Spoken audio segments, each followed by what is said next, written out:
Dun, dun, dun, dun, dun, dun, dun, dun. What's up, ladies and gentlemen, boys and girls? It is the Unfiltered experience. It is Friday night, 5 p.m. Pacific Standard Time, your place where we expand your mind, your confidence, and your opportunities to believe in yourself and have amazing conversations that make the world a better place to be. And I am Christopher Rausch, your No Excuses coach, and I am joined by Scott Goyette.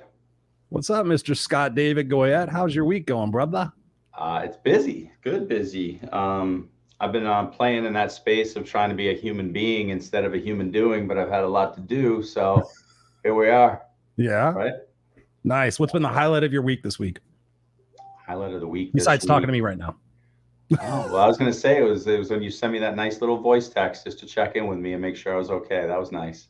Yeah. All of it, man. Like all of that. Like I like getting back from Costa Rica and you reintegrate to your regular life. So it's been fun just reconnecting with people and getting over to the gym and knowing that I'm going to start teaching my students again. So it's been good. I'm enjoying it all. How about you? Awesome. I'm good. I got some of the book written this week. I got to have a meeting with one of my mentors that I haven't seen in like 3 years. He's like, "Where's the book, Chris?" And I'm like, "Yeah, I know." And he was like, "If it doesn't generate income or if it's not the book, don't do it." So he was like kicking my ass.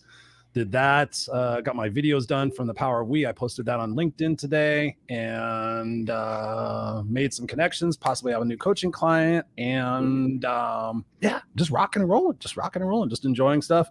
My son started kindergarten on Monday. We were talking about that a little bit. 10 years ago, your daughter was 5 and now she's 15 and driving, and Jackson started kindergarten this week, so it was he was worried about it, but now he's rocking and rolling. He's meeting new kids. He has a girl. I said, "Do you have a new friend?" He says, "Yeah, it's Addison." And I said, "Oh, what do you like about Addison?" And she goes, "She's beautiful." And I'm like, "That's my boy." 5 years old, already turning on the charm, baby.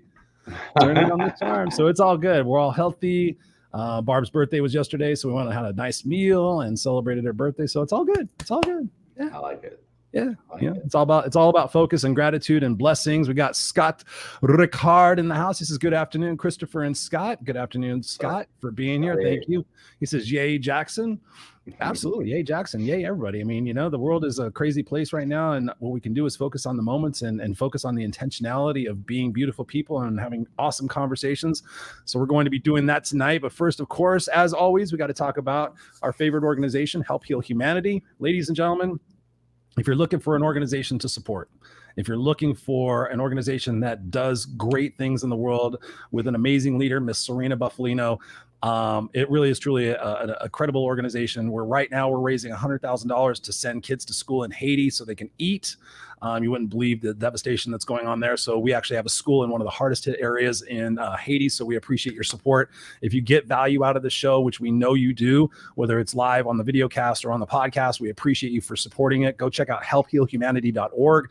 Nobody takes a paycheck. All the money goes directly to the efforts that we're raising funds for. And we would just love your contributions. And moreover, if you happen to work for an organization that perhaps doesn't support a nonprofit right now, and the decision makers in those organizations, we would love to have those names, because what would be kind of cool is if we could actually get into some of these organizations and have like a percentage, of the employee's paycheck go to a nonprofit organization. That lowers your taxable income and it also helps somebody. So if you know the decision makers in those areas, we would love to know those, because that's something we're pursuing right now. So we appreciate you guys. So if you get any value out of this, and we know you do, if you could just contribute $5, $10, whatever it might be, everything helps. Plus, when you do that, you get this endorphin release because you're helping other people, and especially the kids in Haiti. I mean, we actually do meal programs 3 times a week. We feed them 3 times a week, and sometimes that's the only food they get. It's pretty unbelievable. And to some people's questions, like Chris, there's a lot of stuff going on here in the United States. Why don't you guys focus on there? We do things here as well, but the thing here is we have opportunity. We have opportunity for resources, and there's programs, and there's opportunities for us to get jobs and everything else. Those guys there have nothing, and it's absolutely devastation. If they get a tarp, they're happy. I mean, it's insane. So whatever you guys can do for us, we appreciate you. Serena Buffalino is a fan of the show. She's a personal friend of both of ours, and we just love her to death. So whatever you guys could do, we appreciate you. And without any further ado, let's jump into it. Scott, who is our guest tonight?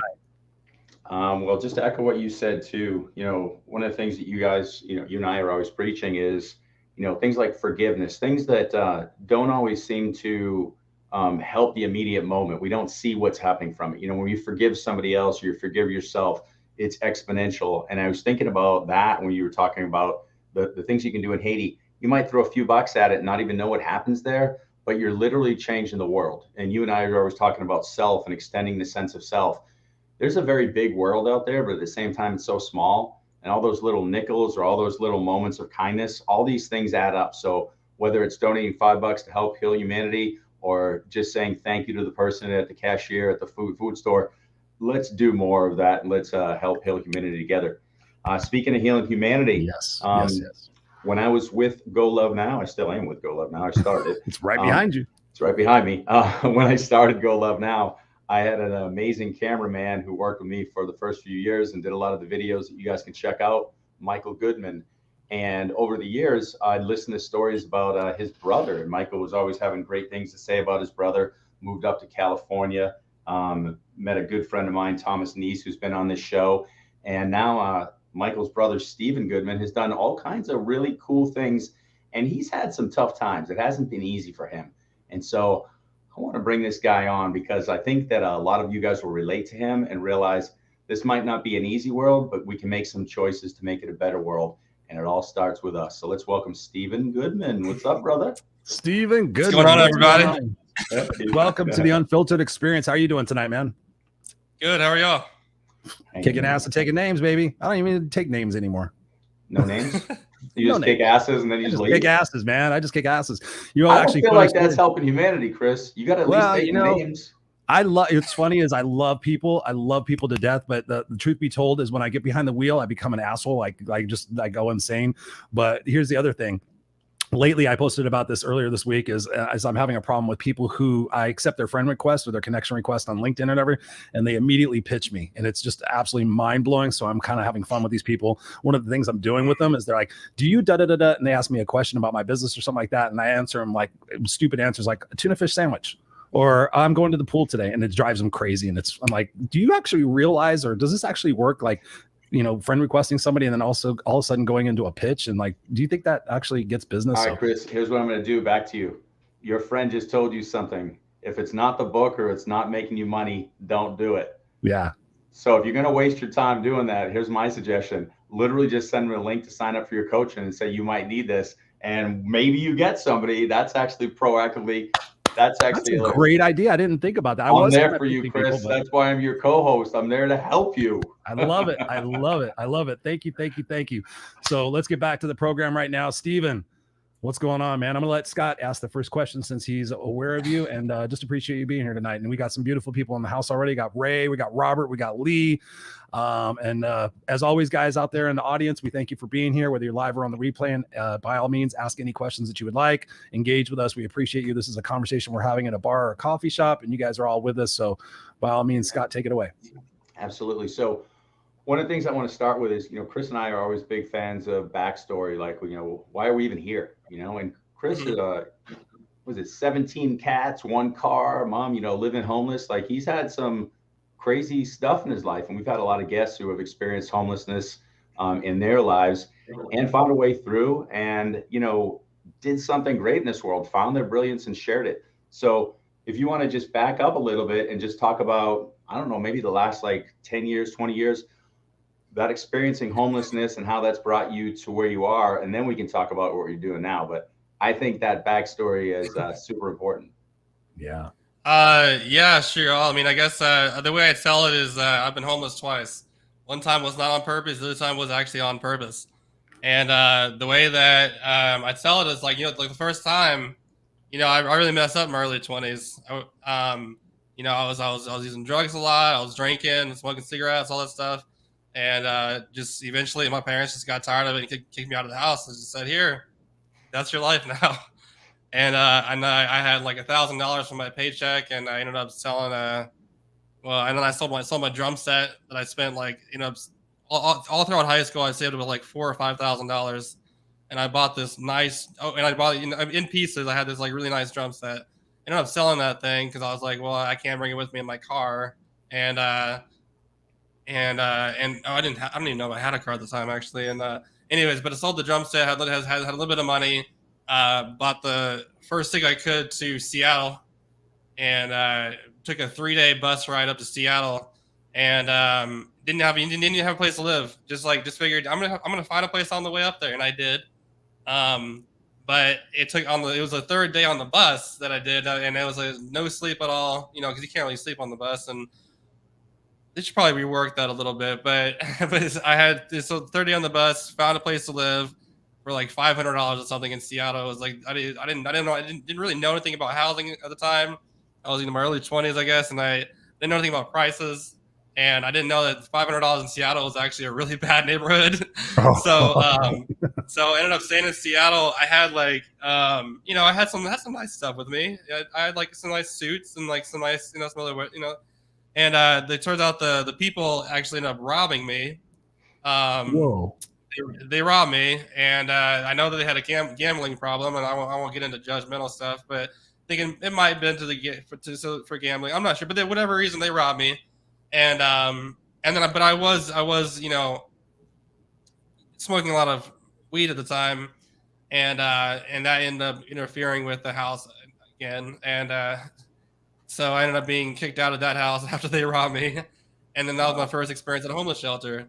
Anyways, I mean, I could go on. I mean, I had a lot of really rough experiences during that time when I was homeless, not on purpose, and it was just in and out of shelters, and it was just a really rough time. What did you learn out of that experience, Stephen? And thank you for sharing that. Yeah, I learned that that you pretty much can't die in America. Like I learned that there's so many resources out there available, like to you if you would use them. We have it so good here, man. Like you're not gonna die. Like there's people who gave me clothing, people gave me food. I mean, I had everything. I wasn't like. I wasn't living a big or anything, but I had everything I needed, all my basic resources covered, And anyways, I ended up meeting up with a guy. His name is Garrett. He and this other guy ended up buying me. They said you need to be back. You need to be back with your family. That's where you're gonna be. That's where you're gonna find. That's where you get the most help. And I said, well, actually, if I go back to my family, I can't live at home. Somebody back. I'm either homeless in Seattle or I'm homeless in Austin. It doesn't really matter. They said, well, we're gonna get you back to Austin, and I ended up being homeless in Austin. So, but fast forward a little bit, and my parents ended up taking me back in. I decided to get clean from drugs. That was the biggest reason that I was kicked out, and I got clean from drugs, and I did the AA thing. I went to the third step, and after the third step, and I think it was more for me. It's more just staying off it, abstinence. So after the third step, I had been clean for I don't know how long, and I just kind of I've been pretty much I did clean ever since. I had a couple of relapses. Everybody relapses a little bit, after that. But I had a couple of relapses. Didn't last very long, and then I think it's been 5 or 6 years that I've been clean now. But anyways, so I learned that you really can't die in America, and that there's just so much love, so much support being given to people who really, really need it, and I was working this time. I guess I was 25, 26 years old. I was working at Taco Bell. I was a shift lead there, and I got this just one night. I had this one real eye-opening idea for a business that hopefully might actually make a comeback from somebody that I talked to today. And I don't really have time to get into the business, but it was so eye-opening and it was like my baby. It was like this thing. I had to pursue it. It was one of those, And I'm thinking, okay, so I'm working at Taco Bell, 60, 70 hours a week. And there's no way that I can possibly do my business and work at Taco Bell at the same time. So on purpose, I moved to San Francisco, California. I said, all right, y'all. I was working a shift one night at Taco Bell. I was like, all right, y'all, I'm done. I'm going to California. I literally just I went upstairs. My parents were getting ready for bed or whatever. So I said, Mom, I'm going to California. He's like, what? Tonight? He's like, yeah, I'm going. I ended up packing everything I could into the car, and then I ate my last meal out of Texas, Whataburger with a Dr. Pepper. It was an A1 thick and hearty burger with a Dr. Pepper, and it's my favorite burger. And then I ended up going to San Francisco, and then for 3 years I lived on the streets. On the streets, so that way. So I was in let me back up a little bit. I was in my car. And I driven up there, and then about, I guess, a month or two into it, I got punched in the face, thrown out of the car, and some guy ended up stealing the car, driving off with it. Thankfully, he didn't steal my cell phone, so I called the cops, and they ended up chasing him down. They found him. They chased him down, except in the process, they cut him off, and then he swerves, hit a house, totaled the car, and part of the house. My insurance had just gone out a week before, so my insurance didn't cover it. That's still on my record. Then the insurance company still, not the insurance, the people that I got the loan from for the car. Sorry, I'm rambling. Ended up it hits my credit every single month, and it's been hitting my credit every single month ever since this happened. This was like 5 or 6 years ago. Anyways, but I was so persistent that I decided to live on the streets, and that's when I was only in my car for like 2 months, and after that I lived on the streets for about 3 years. So Stephen, I'm hearing you know there's a lot of persistence and a lot of heart. Like, you know, you got all those things, and you were definitely hit with some things, you know, that are partially your responsibility. Like all of us, you know, we make a mistake and then we're accountable for it. But talk about some of the back reasons too, because I can tell you there's people here that, you know, we've got ADHD, there's some people with bipolar, there's some people who have issues they're dealing with. If you wouldn't mind sharing just a little bit about yourself and some of the things that might have affected, you know, you and put you into that space. Yeah, so I have schizophrenia, and that's something I got when I was 19, and I was in college at the time, and it really affected my decision-making process. Now I had to, and I started experiencing a lot of like verbal hallucinations where I thought someone was out to get me, and then I had like these. It was just a big like paranoia, like a real massive paranoia. And you know, I remember the first time it happened, driving was a big thing. And the first time it happened, my dad said, "Pull over to IHOP, get some blueberry pancakes," and for some reason that helps. But yeah, over the years, it was when I was 19 up until I guess I was like, gosh. Well, you see, because when you get something like that, you start to think like, oh, I don't have that. That's ridiculous. Only 1% of the population has that. I don't have that. And so you start to like psych yourself out, especially as you start to take some medicine and you start to feel better. You know, you start to be like, oh, I don't have this. So this went back and forth until I was like, you know, 26, 25, I guess. And so, yeah, I don't know. But then, you know, basically, what I have is like you have visual hallucinations, you have audio hallucinations, and the visual hallucinations are they start off as shadows, and they're like shadow people, and they start on the walls mainly. They usually go like, you know, throughout the room and around the walls, and then if you don't take medicine, what happens is the shadow people turn into color people. And then they get off the walls, and then it just gets, after a few weeks, they're just like everywhere. Wow, it's crazy. But I've actually, I know it's not going on now. Nobody freak out. It's not going on now. But it's like yeah. I mean, I had to learn to live with that. You know, imagine like being in college and having something like that happen. You know, and so Chris and I talk about empathy a lot, and you know, so imagine, and the reason I just wanted you to share that with before we talk about all the awesome things you're doing is, you know, somebody might be saying like, oh, this person's this person's that, or you know, this person behaves a certain way. And here's the reality: you're literally seeing or hearing something. Because I had an amazing opportunity to speak. Is that yours, Chris? No, he's listening to us through the speaker, and it's feeding back to his microphone. Oh, here. Do I need to take this off and then use my computer speakers? If you can use the headphones, that's the better thing. Yeah, the headphones. Sure. Yeah. Okay. Yeah, what a dramatic story, Stephen. Thank you for sharing that. I mean, that's important and I appreciate your vulnerability in that, because so many people sometimes feel like insecure or they don't want to share stuff like that. So thank you for sharing that, because that's what we pride ourselves on in this show, is the conversations that we have are vulnerable and they're real, because some people out there are struggling with things and they're not vocalizing them. And then once you vocalize them and you start the healing process, you can become stronger like you are. And we're going to get into some of the stuff that you're doing now, which is quite amazing, which I've personally seen. So definitely thank you for being on here and sharing this. Absolutely. Yeah, of course. Yeah, and you know what I'd love, just because I think it's important for, you know, anybody. You know, Chris and I have talked about like ADHD, bipolar, you know, all kinds of things that a huge percentage of people are either struggling with or have someone in the family struggling with.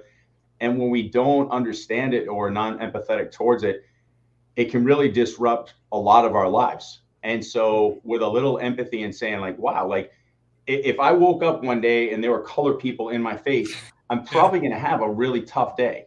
Yeah. And so what would you tell everybody if they hear that somebody's schizophrenic or, you know, like suffering with that at some capacity? What's something that you'd like to share a line before we move on from that and talk about some of your amazing accomplishments? You mean someone, what would I tell somebody with schizophrenia? Something about it, you know, so we've got people here going, oh, well, what's that? Is that scary? Is that bad? Is that like they're labeling it because we're humans? Well, number one, people are always scared of what they don't know. Yeah.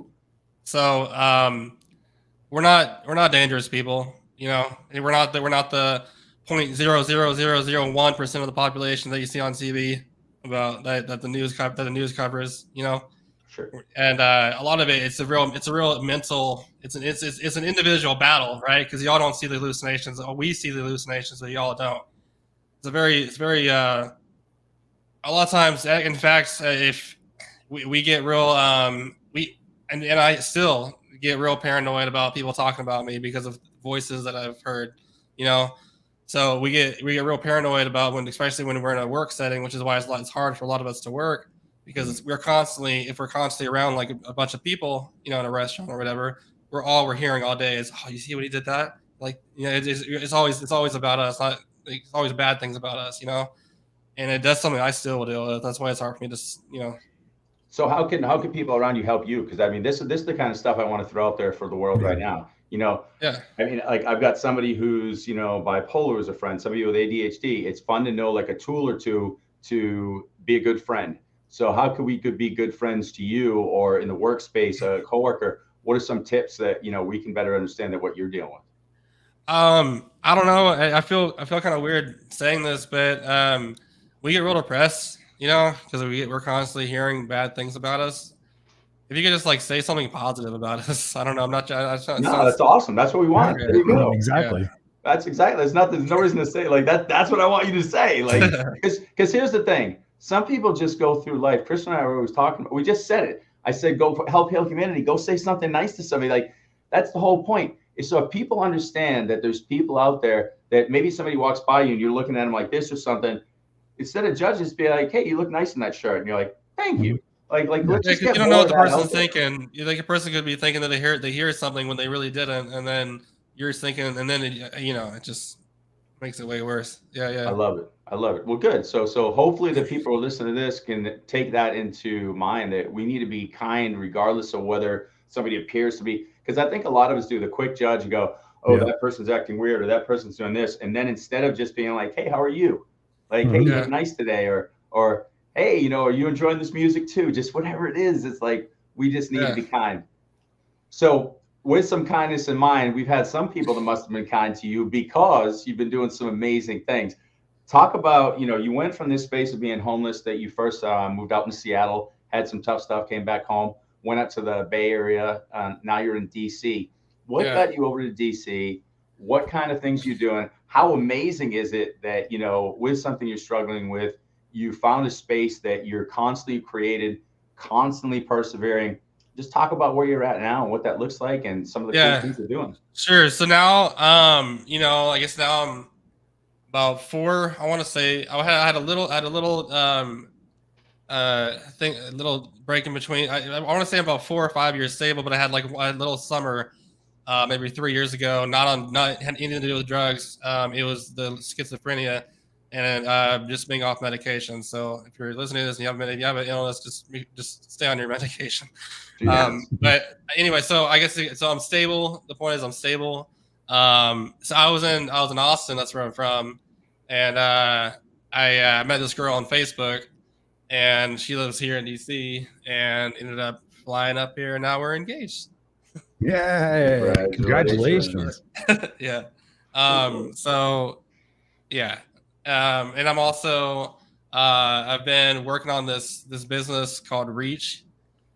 The first business when I went to San Francisco was also called Reach, but I ended up liking the name, so I ended up calling this business Reach as well. But anyways, so this business is called Reach. If you don't mind, I wouldn't. Can I share my screen? Yeah, there should be an option for you to share the screen. All right. So this business is called Reach. So what? Share And screen. Stephen, I'll add real quick too. One of the things that Chris and I talk about all the time is be part of the solution and not part of the problem. And when you started explaining this to us, we loved it because I think it's so great that you're always being active and being part of the solution and not the problem. Yeah, and I've got to know you, and I've got to see what it is that you're going to share. Nelly from Hooked on Humanity says this man is literally unstoppable. I would like to echo that. Thank you, Nelly, for saying that. Nelly's going to be on the show here pretty soon. She has an amazing story as well. Stephen, that was at you, by the way. Nelly said that about you, just so you know, because she's not me. Kind, about you, Stephen. Robert says here, I admit to being deliberately kind often. Absolutely, you got to. Got our brother Ray in the house. He's posting all sorts of links. He's an advocate for NAMI. No, I love NAMI. So we got NAMI in the house. Robert says, grateful that I was able to work through it with professional help and a habit of loving on people. It allowed me to discover that I hadn't yet known joy, but I do now. That's amazing. Ray's posting, in case anybody's watching or listening to this, we got some resources that Ray's posting up here. 988lifeline.org, I believe that says. It almost says like feline, but I think it says lifeline.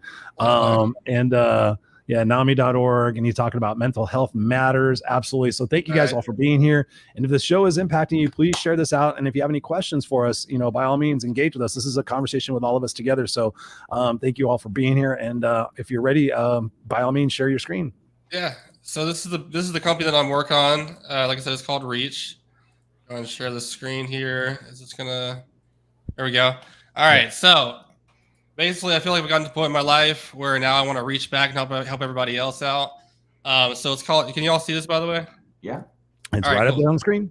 Nice. Okay, so it's called Reach, and Denzel Washington said in his speech, and I think it was the University of Pennsylvania, whenever he said, "Work hard to be successful." I'm paraphrasing. Work hard to be successful, and then when you get it, reach back and pull somebody else up. So that's the theme of this business here.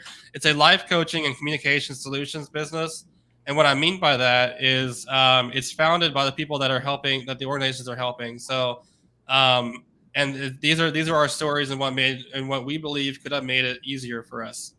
So what is the business actually, Stephen? Because so basically it's an app. It's an app, and basically it's a communications platform that we believe will shorten the time people spend struggling by shortening the time it takes to reach out for help. The idea is like, look, there's so many times when I had to go and I had to take an hour-long bus ride to like see my social worker, or wait in a long waiting room and things like that. And that's still going on today. So basically, what I did was I made this app, and I said, here now these organizations can list their programs, they can list their classes, they have a spot for your members. If you have like a recovery group that you want to list, you can list it on here, and then people can join your group.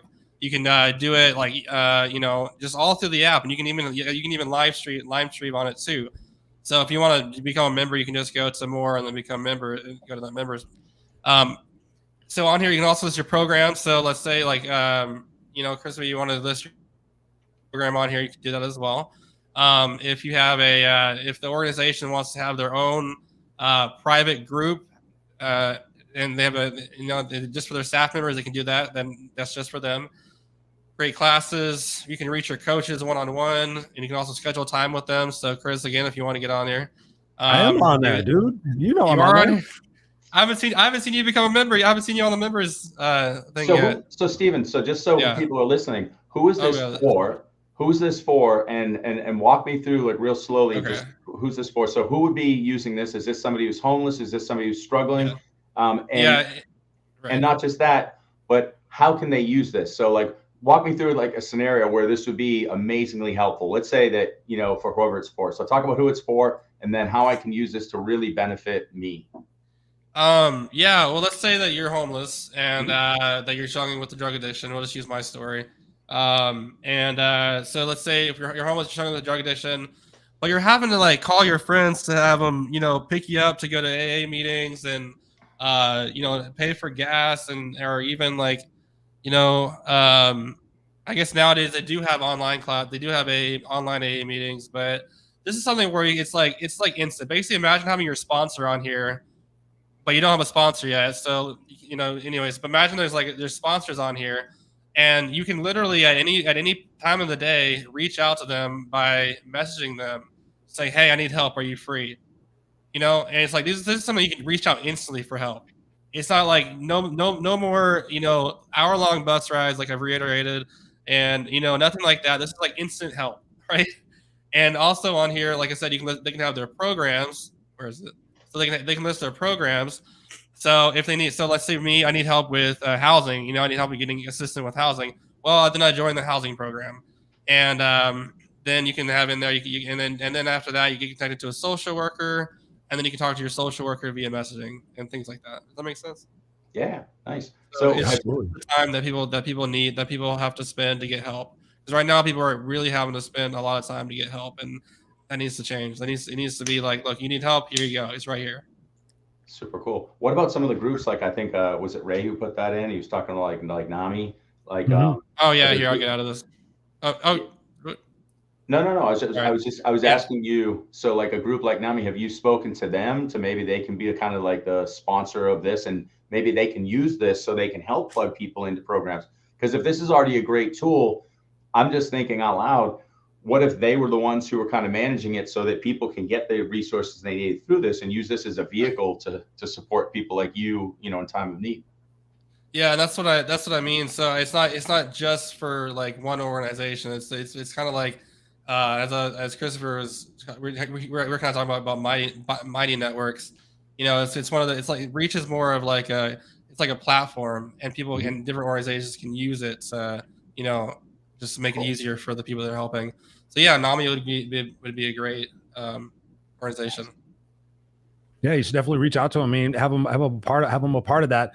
My question to you, man, is when you, as you've done this and as you've gone through this evolution of being homeless and all the different the different offshoots that you've done and getting back on medication, how has that affected your personal relationships? I can imagine that some people back in the day would see Stephen as a certain way, but what types of evolutions have changed now that you've like established yourself and you have a strong foundation now, you're engaged? Talk to us about the relationships and how those have been. Well, I think first of all, I think everybody thinks that they have a big, you know, I think everybody thinks everybody else is a big circle of friends, and if you guys do, I think that's great.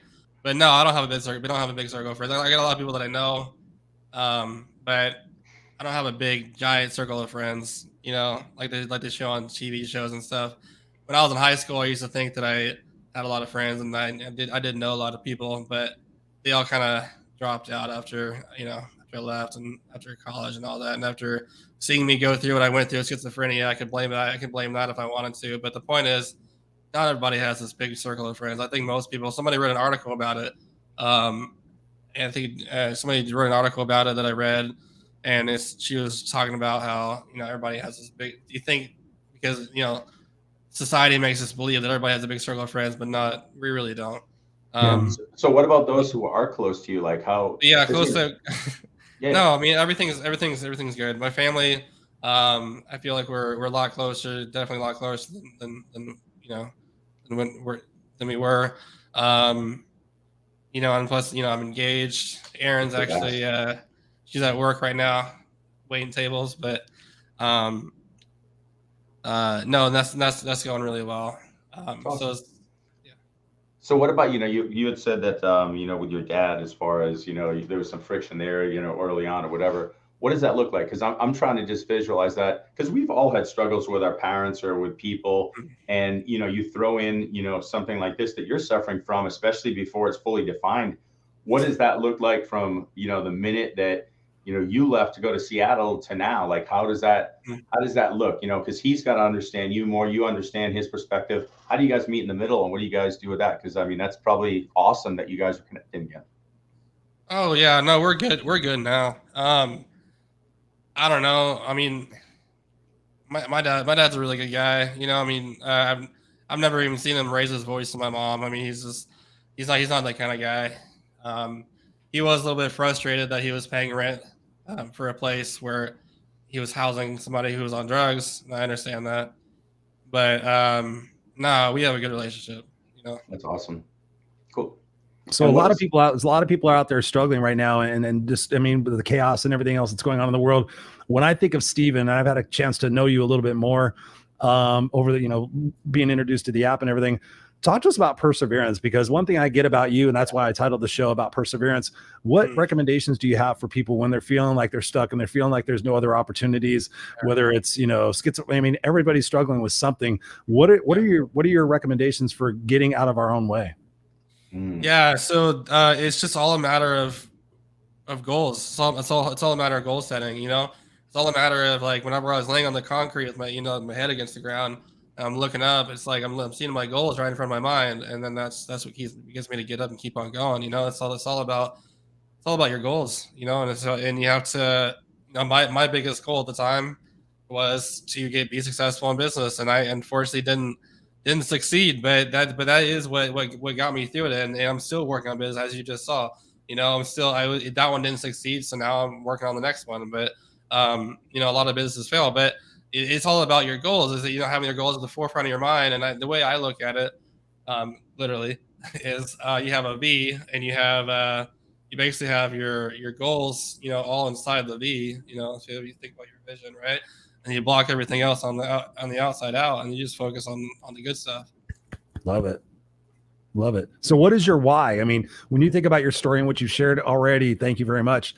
When you think about that, so many people want to just give up and they want to crawl in a hole and they want to just blame everybody else. What keeps you going?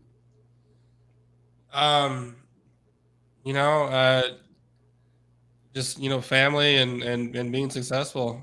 Aaron and I, we're about to get married, and just growing closer to my family, and that's what's really important is just just being closer to family and having strong bonds there. And then they talk about how you have the pie of life, right? So that's what else is. That's another thing that's keeping me going, is because I've got my family, I've got my business, I've got fitness that I'm working on now, and then I'm gonna have the other areas as well filled in. And like I said, it's just I don't mean it. It's just really all about goals. It's just about prioritizing and setting goals. So here's a quick question too, because I hear you, and Chris and I have, definitely been in the same space as you, where we want to do more. And one of the things I'd love to throw at you, and maybe something to think about, is for a long time in my life, it was always like, as soon as I do this, as soon as I do this, as soon as I do that. And I got to a point where, I mean, for the most part, I accomplished pretty much everything I had set my mind to. I didn't have an airplane or things like that, but everything I really asked for, I had. And then I sat there and I'm like, is this it? And then I rewound and realized there's something in the present moment, and there's nobody who shares it more eloquently than Chris. He always talks about the moments. And so, even though the goals are, maybe reach, really takes off, or maybe this happens or this happens, isn't this it right now though? Sure, yeah. Three guys having a great conversation. You got a beautiful, fiance, former soon to be your wife, who's gonna pop back into your world in moments, and maybe she'll snag some dessert and bring it back to you or whatever. I mean, this is it right here. And so, tell me about what that could look like, for Stephen, because one of the things that I'm hearing a lot too, and I do it too, is we keep ourselves so busy to eliminate being in that present moment. But this is a pretty good present moment. There's a lot of awesome things, and use the word connections. What do you think about the present moment, and how can you really start being more, just being the human being, Stephen? Yeah. Just being in the present moment. I don't know. That's like, it's hard for me to grasp, honestly. It's a weird thing to grasp. And I'll throw something at you too, because when people put those things into my brain the first few times, I always look at it this way. They went here, and then the seed was planted into my heart, and then it resonated. And so I'm just throwing a suggestion out there, because I wish somebody planted this seed earlier for me, that you can be a beautiful person in this very moment. You don't need to do anything. And so, to the point that you asked, like, I'm saying kind things because I just like talking to you. Like, you don't need to ask me for it. And so, how cool is it that we all get to have this present moment? And what are you going to do with your present moments tonight? Like, let's never mind the future or reach. What are you going to do with, like, when she comes home? Like, isn't it going to be fun just to see the people you love, know that you just made this awesome podcast? It's going to help somebody else tomorrow. I mean, this is awesome, right? Yeah. What do you think? I mean, what do you think? What am I gonna do?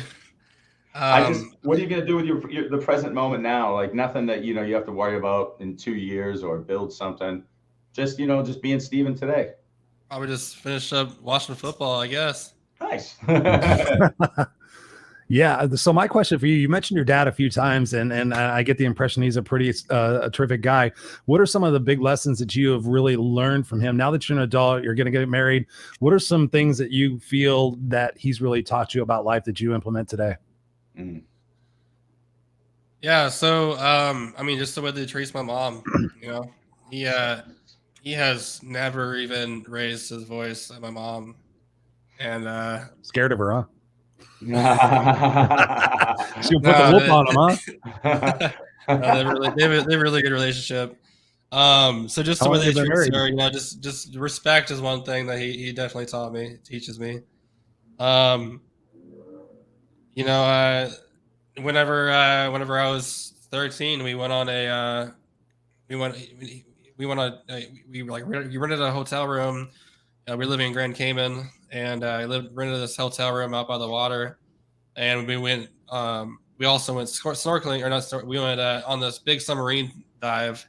The point I'm trying to get at is when I was 13, we went on this kind of like retreat, you could say, and he kind of like laid out this is how you're supposed to treat a woman. This is how you're supposed to, this is how you should live, and like this, here's these are some morals that you should adopt, and I mean yes. So there's that. Yeah, teaching me how to drive. That was fun. I'm doing that with my daughter right now. It's crazy. It's so weird. Yeah. Cool. Very cool. Now, your dad sounds like a great guy. Michael always had nice things to say about him too, and sounds like a great role model. What are some other role models that you had in your life, and some of the things that are still resonating with you today, as far as Michael, your mom, like who else has brought some great lessons into Stephen's mind? Yeah. I mean, there was this guy. What's his name? He was a real estate agent, and we only talked like one or two times. But he had dropped these tapes off, and these it's like a big series, and he had written it all, these tapes and books and everything, and he had given it to my dad to give to me. And it was these like motivational tapes and things, and I guess that, and he was, and I guess that it just resonated with me, and that's why I'm still doing that now, is motivational, wanting to be a motivational coach, and starting this app, and having this life coaching thing, and like I think that was a very inspirational time. Nice. Yeah, that's what happened for me. People ask me, like, when I was homeless and everything, living in this cheesy, trashy hotel, somebody came up to me and they gave me these Tony Robbins tapes. It was Personal Power 1. And I'm like, oh, hey, I want to give you these tapes. I think you should listen to him. It was a really nice guy that lived at the motel. He actually lived there. And I was like, what band is this? I only knew tapes from bands. He's like, no, I think you should listen to this. I was probably about 15 years old, maybe 16. And I popped him in my cassette player. I actually just switched out my 8-track player in my 1973 Ford Maverick. And I put a cassette player in there I found in the trash. We only had one channel, but I was like, I've got one channel. So I popped the tape in there. I hear this guy, oh, this is Tony Robbins. Those tapes changed my life. Yeah. And then even from that point, from then on, I started going to the Anaheim Public Library, and I would check out Zig Ziglar and all the W. Clement Stone. I remember all the different Brian Tracy. I would just get addicted to that. And still to this day, I have an Audible account. I'm still always like watching Ed Milet and Tom Bilyeu and still Tony Robbins to this day. So to your point, I mean, it's important that we continue to immerse our mind in that positive education and everything else. Who are some of the people that you recommend that really inspire you? Like Zig Ziglar is my favorite person for sales motivation. What do you like about him? First he's a really good storyteller. He's very good at selling stories. I like the one where he talked about priming the pump, where it's you heard that one where he's priming the pump and then there's no water coming out, but then finally at the very last moment, because if you stop pumping, even though you don't see any water, if you stop pumping and you let go, then all that water that was about to come up just goes all the way back to the bottom. So you have to keep pumping and keep pumping and keep pumping, and finally it's called priming the pump, and then finally all that water starts going into your bucket. So you have to just keep on going. Yeah, no, Zig Ziglar, he's great. And just Tony Robbins, Mel Robbins, there it is. Are you like Mel Robbins? Yeah, I mean, I love her 5, 4, 3, 2, 1. That is that has changed my life, because they sit there in our brain. I was telling this somebody today on a coaching call. I said, our brain is designed and wired for a safety and security, but obviously we live in an abundant world now. We don't have to worry about dinosaurs chasing us and all other sorts of shit. But she talks about the fact that we wake up, we set the intention the night before, like, I'm going to get up in the morning, I'm going to go for a run, I'm going to wake up at 5 o'clock, I'm going to go work out. The alarm goes off and we think, oh, if I have just 15 more minutes of sleep, I'm going to feel better. But that 5, 4, 3, 2, 1, we got to act within those first 5 seconds, because our brain's like trying to protect us. We have to get up. So I love that you brought up Mel Robbins. Absolutely. And I just want to make sure this is the correct link to for if people are interested in checking out more about the app, right? Yeah, that's right. Reach us today. I originally had it at ReachMe. It was reachme.org or something, or it was reach.me. But I was stupid and I posted it on Facebook. I'm just I run my mouth, if you can't tell. I posted on Facebook, and then I posted on somebody who is pretty famous. He's a pretty famous drummer, and I posted on his. I don't think he's the one that did it. It was Ralph Hardiman. He's I don't know if you guys know, but he's a real famous drummer. And I posted it on his Facebook, and I think that somebody had seen that, and then they bought it all, thinking that I would just buy it from them. It was crazy, because after that, it was like right after I posted that, reach.me got bought up, and then reachme.org got bought up, and I was like, this is ridiculous. And then, anyways, but that's the right link. Reach us today. So you never fail. You either win or you learn, and you learn. Right. Yeah. Mm-hmm. So what are some final thoughts that you want to leave the audience with tonight? Like people are struggling right now. They're watching this broadcast. They're listening to it on podcasts. Like, what would you say to somebody right now who's in those dire straits right now? Maybe they're on the streets. Maybe they're about to be on the streets. Maybe they're going through a divorce. They got all sorts of different turmoil going on. Inflation's happening and everything else. What are some inspiring words that you would say? Because, I mean, you're definitely an inspirational person. And I believe that you have definitely reached people today. Right. What are some final words that you would want to our audience to listen to? I think it's okay not to be okay. I mean, just like it's a normal reaction. But definitely having those goals at the front of your mind is what's really gonna help push you forward. I guess is all I can say. Awesome. Man, Stephen, this has been an amazing conversation. Thank you so much for being here. We talked about Serena at the beginning of the show. Serena, go back and watch it. We always talk about you at the beginning of the show. So Serena Buffalino is one of the most amazing people that I know, that we know. She started Help Heal Humanity. Just had a burning desire in her heart to go to Haiti. She's a small little pint-sized little woman, and went there and decided to build a school in one of the roughest neighborhoods of Haiti. And she's just massively inspirational. And you are too, Stephen. So thank you for being here. We're going to place you backstage, and Scott and I are going to finish out the show, but don't go anywhere. Scott and I want to talk to you afterwards, but thank you for being here on the Unfiltered Experience, brother. All right. Thanks. You're welcome. Don't go anywhere. And there we have it, Scott. Another very inspirational, candid conversation about the things that go on in life and how we can overcome them and persevere. What are some thoughts from the conversation with Stephen? And thank you for bringing him on the show. Yeah, absolutely. You know my take on everything with this. Every single one of us is a perspective point of source. And so there's nobody here who's better or worse than anybody else. It's very simple. We've got a brilliance that's inside us, and we've got mirrors around us. So you're a mirror, Chris, Stephen's a mirror, Ray's a mirror, Serena's a mirror, Ray, Robert's mirror. We're all mirrors to one another. And the beautiful thing is, the more we connect with other people, the more mirrors we have to grow. So I think, this show explains that perfectly. We've got an opportunity to take a look at different people, learn from them. Everyone we have in the show brings a new perspective, and there's something we can learn. And I think the biggest point that we can get from Stephen is the idea of perseverance. And I think that's the lesson today. You talked about goals.